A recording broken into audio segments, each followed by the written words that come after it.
Hello everyone, welcome back to the channel. Hope you are doing well and fine, and in today's video I'll be showing you how to reset Amazon Fire TV remote. So without wasting any time, let's just jump right on the video and make sure to watch this video till the end and follow the steps as well. In order to reset an Amazon Fire TV remote, what you need to do is use method 1, that is standard reset. For most Fire TV remotes, simply unplug the Fire TV from the power, then remove the batteries from the remote and wait for 60 seconds. Then plug Fire TV back in and put batteries back into the remote and press and hold home button for 10 to 15 seconds, and once done, wait for remote connected and your remote should be reset. The next method is full button reset. If it's still not working, simply unplug Fire TV from the power. Then on the remote, what you need to do is press and hold left and menu button and then back and hold it for 12 to 15 seconds.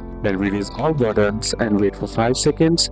Then remove batteries and plug Fire TV back in and wait 1 minute. Then reinsert batteries and then hold the home button for 10 seconds and remote should now pair. If you don't have a working remote, you can always use your phone as a temporary remote by installing the Amazon Fire TV app and connect your phone to the same Wi-Fi.